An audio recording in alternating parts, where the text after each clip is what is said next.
Hey everyone, it's Melanie from the Theatre Nook. Welcome to my channel again. Woohoo! Okay, so today I'm going to be looking at pantomime theatre, and it's a theatre type that I love to do. I've been involved in quite a few pantomime theatres, but I tell you what, pantomime theatre originally originated in the UK, also Europe, other parts of Europe as well, so France. So what is pantomime? Basically it's comedy, it's exaggeration of your fairy tales, certain types of fairy tales, but it's all gone all over the world now, especially in New Zealand and Australia and South Africa, some parts of America, the USA, but they haven't quite taken it on board as, say, the UK. So the Oxford Dictionary says that it's theatrical entertainment mainly for children, which involves music and topical jokes and slapstick comedy. It's usually based on a fairy tale or a nursery story. Daughter, the Princess Jasmine, to His Excellency Prince Pico on the occasion of her 21st birthday next week. Another princess! Look! Aladdin is with a princess! Aladdin! Jasmine, is this true? Mother, I can explain. We only bumped into each other by accident. And it's usually produced around Christmas time. Having said that, which is very true, but in my country, New Zealand, we have them all through the year, really. It depends on where you are. With the company that I was subcontracting to, they would produce 5 shows a year. Some were considered pantomime and some were considered for children. But they were still fun. They were fun to participate in. So I played everything from crazy fairy on rollerblades to even a queen in Alice in Wonderland, which was over the top but great. I've played Little Red Riding Hood. I've played many puppets such as Binglebonk. In Bad Jelly I played Binglebonk many times. Played Jiminy Cricket, puppet again, and Pinocchio. Let's have a look at some other versions of what Do you know, pantomimes are. I've not even been to the circus yet. I've been looking all over for you. Mum, Yes, Billy? now we can afford it.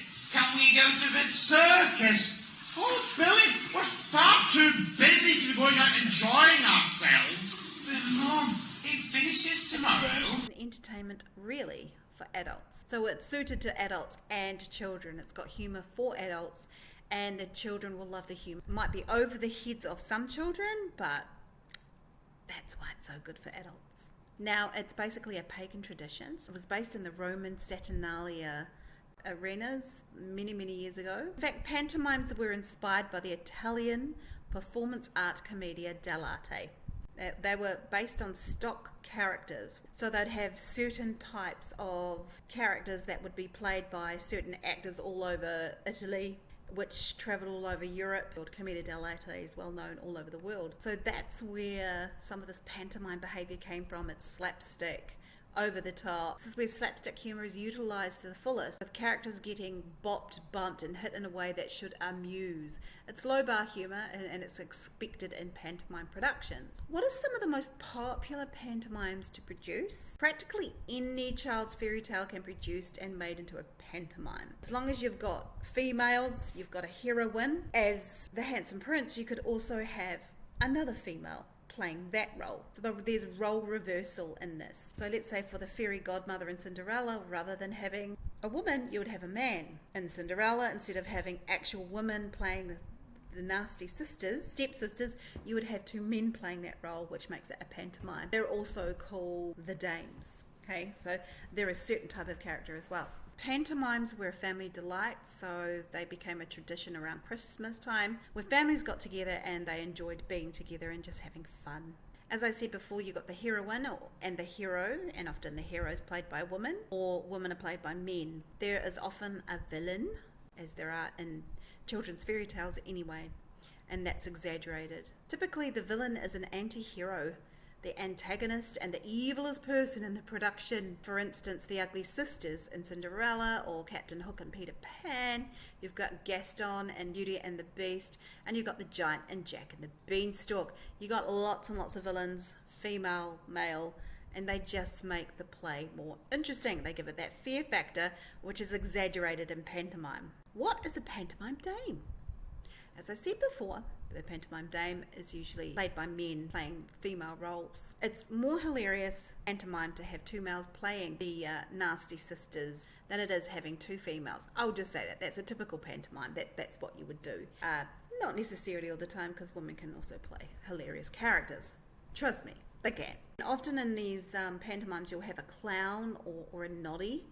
And for instance, in a play I was in, it was called Pinocchio. But we put Simple Simon in there, which had nothing to do with the play to begin with. But he was juggling, and he was always dropping his balls, and not those balls. He would drop them, and then he just wouldn't know where he came from and where he left. You've got a clown or a nobody, and they're cute. They're good little characters to have in a pantomime. Of course, there's always good and bad, and children love the good. That will win in the end. Adults do too, and you love to jeer and scream and shout. Pantomimes are great for jeering and shouting and booing and hissing. You want to skip?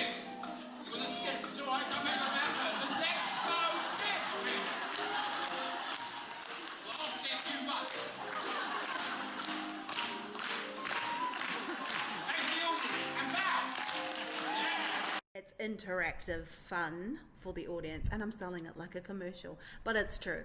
It is. And if it's worth its weight in gold, done your job if all the audience are loving it. Children, I tell you what, children are some of the hardest audiences to please. They are so hard. If they get bored, they will let you know, just like that. So you have to be on the ball. The director does too. Everybody needs to be on the ball. Now, how long does a typical performance last for a pantomime? Well, how long's a piece of string? The shows that I were involved in were usually about an hour long, because for kids, that's your usual, is about an hour. For adults, of course, you probably want it to push it out to an hour and a half. Some are known to go for 2 hours, which is quite a long time. You'd probably have a 20-minute break then. So this is your typical pantomime. I hope you enjoyed looking at some of the pictures and my explanations. Please get along to see a pantomime. They are fun. Especially the troupes have been around for many, many years and have done it quite a bit. Go to the West End. Yeah, I've got it down, guys. All right, hope you enjoyed this. This is Mel from the Theatre Nook.